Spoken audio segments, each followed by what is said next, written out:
सांग मैंने आम घर लोक बेले बेले किछटा नुआ नुआ जिनस खाइबाकू इच्छा करती सेमिति किछि वीडियो नहीं आसी आज।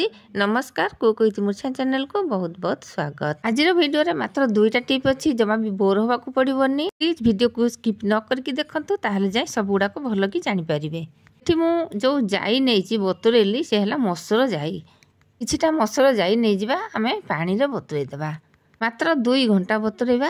तापरे ताको साइड रे रखिबा। एठी देखंतु मु नै गली धनिया पत्र जार रे मिक्सी जार रे नै गली धनिया पत्र रसुण कंचा लंका टिके अदा याकू सब मिक्सी जार रे देकी ताको टिके ग्राइंडिंग कर दबा। तो ये सब को मु पके देली देखंतु जमा भी पानी देनी पानी जमा दबानी सेमिति ही ताको ग्राइंडिंग कर दबा। आउ खंड खंड हेतिबो जेमति धनिया पत्रटा टिके बेसी चिकन हे नथिबो। तापरे आमे जिबा से जो जाई की बतुरैथिले ताको भल्लो भाबरे धोई दबा। माने 2-3 थर जेते थर सेमति पाउडर पानी बाहरुतो सेमति भल्लो भाबरे टिके धोई दबा। आज नुआ रेसिपीटी बा नुआ टिप गुड़ाक केमती लगला कमेंट निश्चय जनइबे। आउ चैनल जदि नुआ थिबे प्लीज सब्सक्राइब करनेबे। पाखे थिबा बेल बटन रे दबेबे ऑल मध्ये सिलेक्ट करिवे जहा फल कि मु आगो को एमती नुआ नुआ वीडियो पकेबी आपनक पाखे सर्वप्रथमे पहुंची परिबो। जाई को भल भाबरे धोई सारला परे मिक्सी जार रे दबा। खंडे छोट अदा दबा टिके नाउरु जीरा दबा तापरे पियाज टिके दबा। आपण माने थरे एमती करके देखंतु तापरे कमेंट रे जणइबे केते भल लागुतला। तापरे एथे टिके पानी देकी भल भाबरे ताको ग्राइंडिंग करी आनिबा।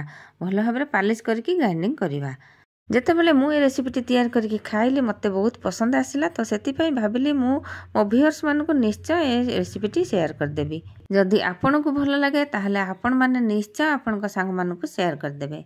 तो एठी देखंतु मु ग्राइंडिंग करी आनची आ एथे टिके लूण दे देबा आ टिके पानी देकी ताको भल भाबरे मिसै देबा। बैटर तो पानिया निश्चय करिए पानिया कले जाई भल हम। तो देखंतु तापरे जिबा एठी टे कड़ई बसेली कड़ई रे टिके ना तेल फुटण लंका सब पकेली। तापरे एथे टिके कला जीरा दे देबा। तापरे जो धनिया पत्र को ग्राइंडिंग करथिली ताको टिके ना भाजी देबा।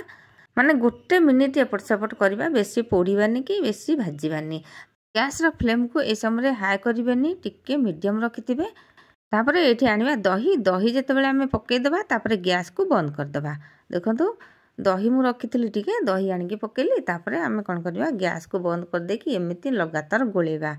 जदि एई समय रे गैस को ऑन करके रखिबे ना तो दही फाटी जिवो आउ दही भली हेकी रहिबोनी से छेना छेना भली पानी फटी जिवो। तो सेति पई गैस को हमें बंद करबा तापरे टिके एमिति गोळौथबा। जदि आपण माने चाहिबे एथे टिके नागुर चीनी पके पारिबे नहले नाही मु एठी चीनी पकेनी खाली लूण टिके दे देली। स्वाद अनुसार जेतिकी आपनकर लूण दरकार जेतिकी दही देखिकरी सेही अनुसार लूण पकेबे। आउ अल्प टिके पानी देली बेसी पानी जमा दबानी कि पानिया करले भल लागिबनी दहीटा। एटा गोटे देखंतु बहुत बढ़िया दही कड़ी तैयार हो गला। तापरे जिबा गैस रे तावा बसेबा। तावा गरम होला परे अल्प टिके पानी देकी तापरे कपड़ा रे भल भाबरे पोछिबा। जेते बेले भी हमें पिठा करिबा जेते बेले हमें चकुली पिठा करथवा कि जो कोनोसी पिठा करथवा आगो पानी पके कपड़ा रे पोछि देले देखिबे भल भाबरे सेटा उठिबो आ लागी कि रहिबोनी। कारण जो पानीटा आमे पकेले से जो तावार गरम बहुत जदी हेइतिबो तार टेम्परेचर को कमेइबो। तापरे आ गोटे कथा आमे केमिति जानिबा तावाटा केते तातिची बोली। जदि आमे टिके पानी पके देबा सेइथरु आमे जानि परिबा तावा बेसी तातिची कि कम तातिची। बैटर को मैं दे देली। बैटर को जेते बेले आपण देबे से जो डंकीटा तो एमती लगे कि जेमती आमे चकुली पिठा करके गोल बुले दउचे सेमिति बुलेबानी एमती खाली पके देबा चारिपट जाक। मु आ गोटे पके कि देखे कि कहूची आगो को। आज वीडियोटी जदि पसंद आसीची निश्चय गोटे लाइक देबे संग माने लाइक देबा को जम्मा भी पैसा पड़िबोनी।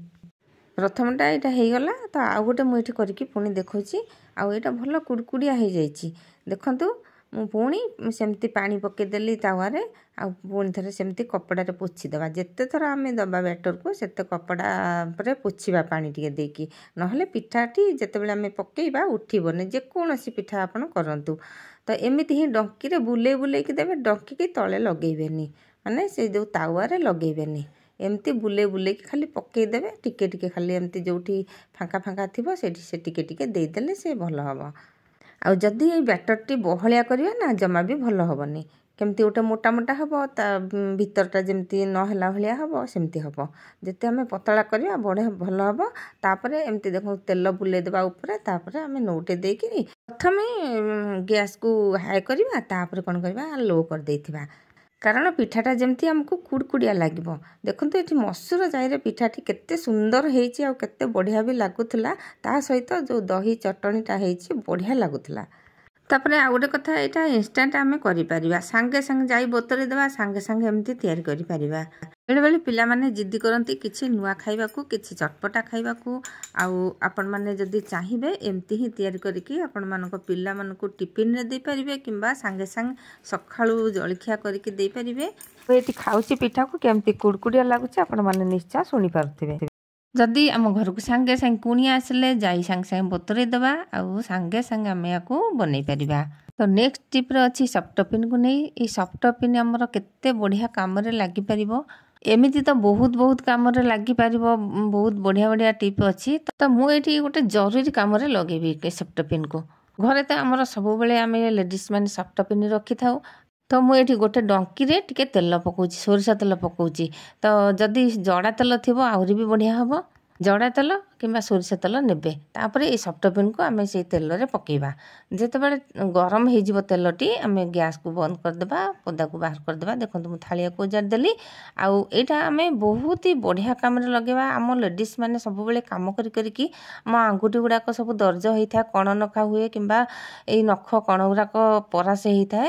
ଆମେ କ'ଣ କରିବା, ଏମିତି ସଫ୍ଟପିନ୍ ଦିହରେ ସେଇଥିରେ ଲଗେଇଲେ, ନଖ କଣରେ ଲଗେଇଲେ ତାର ଦର୍ଜ କମିଥାଏ। କାରଣ ସଫ୍ଟପିନ୍ଟା ଟିକେ ଲୁହା ଅଂଶ ଅଛି। ଆଉ ହାତରେ ତ ଆମେ ସାଙ୍ଗେ ସାଙ୍ଗେ ତତଲାଟା ନେଇକି ଲଗେଇ ପାରିବାନି।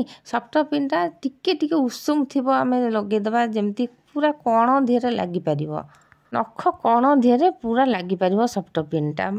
କାରଣ ସେଇଟା ଟିକେ ସରୁ ଅଛି। ତ ସେଥିପାଇଁ ଆମେ ଏଠି ତେଲରେ ସଫ୍ଟପିନ୍ଟା ପକେଇଲେ, ଯଦି ହାତର ନଖ ଆଙ୍ଗୁଠି ଯଦି ସେମିତି ଦର୍ଜ ହେଇଥାଏ, କଣ ନଖା ଭଳିଆ ହେଇଥାଏ, ବହୁତ ବଢ଼ିଆ କାମ ଦେବ। ବଢ଼ିଆ ଭାବରେ ଦର୍ଜ କମିଯିବ। ଯେତେବେଳେ ସବୁ କାମ ସାରିକି ଶୋଇବାକୁ ଯାଉଛନ୍ତି, ଏମିତି ଭାବରେ ଗରମ ତେଲରେ ସଫ୍ଟପିନ୍ ପକେଇଦେବେ। ସଫ୍ଟପିନ୍ ଯେମିତି ଉଷୁମ ହେଇଯିବ, ତାକୁ ଆଣିକି ଏମିତି ହାତରେ ଲଗେଇବେ, ଦେଖିବେ ଦର୍ଜ କମିଯିବ। 2-3 ଥର ଏମିତି ଦିନକୁ କରିଲେ ବି ବହୁତ ବଢ଼ିଆ। ଯଦି 2-3 ଥର ନ କରିପାରିବେ, ରାତିରେ ଥରେ ଏମିତି ନିଶ୍ଚୟ କରନ୍ତୁ। ଆପଣଙ୍କ ହାତ ଯେଉଁ କଣ ନଖା ଫୁଲିଥିବ କିମ୍ବା ଲାଲ ପଡ଼ିଥିବ କିମ୍ବା କୌଣସି ଇନଫେକ୍ସନ୍ ହେଇଥିବ, ଏ ଗରମ ତେଲ ଦ୍ୱାରା ନିଶ୍ଚୟ ଭଲ ହେବ। ଆଉ ଗରମ ପାଣିରେ ନିଶ୍ଚୟ ଧୋଇବେ। ଆଉ ଯଦି ବି କଣ ନଖା ହେଇଥିବ, ଡେଟଲ୍ ପକେଇକି ଯଦି ଧୋଇବେ, ପାଣିରେ ଟିକେ ଡେଟଲ୍ ପକେଇ ହାତକୁ ଧୋଇଦେବେ, ତାହେଲେ ନିଶ୍ଚୟ କମିବ। ଆଉ ତେଲରେ ପକେଇଦେଲେ ସଫ୍ଟପିନ୍ର ଆଉ ଗୋଟେ ଫାଇଦା, ଆମେ ସବୁବେଳେ ସଫ୍ଟପିନ୍କୁ ବହୁତ ଦିନ ଧରି ରଖୁଛେ। ତ ସିଏ କ'ଣ ହୁଏ ନା, ବେଳେବେଳେ କଳଙ୍କି ଲାଗିଯାଏ। ଯଦି ଆମେ ତେଲ ଲଗେଇ ଦେଇଥିବା ସଫ୍ଟପିନ୍ରେ, ସେ ବହୁତ ଦିନ ରହିବ, କଳଙ୍କି ଜମା ଲାଗିବନି। ସେମିତି ହିଁ ନୂଆ ହେଇକି ରହିଥିବ ସଫ୍ଟପିନ୍ଟି। ଆମେ ଯେତେବେଳେ ଶାଢ଼ୀରେ କିମ୍ବା କୌଣସି ଜାଗାରେ ଲଗେଇବା, ଆଉ ସଫ୍ଟପିନ୍ ଆମର ସେମିତି ହିଁ ନୂଆ ହେଇକି ଥିବ। କୋଉ ସହରରୁ ଦେଖୁଛନ୍ତି ନିଶ୍ଚୟ କମେଣ୍ଟରେ ଜଣେଇବେ ସାଙ୍ଗମାନେ। ଆଜି ପାଇଁ ରହୁଛି। ଜୟ ଜଗନ୍ନାଥ।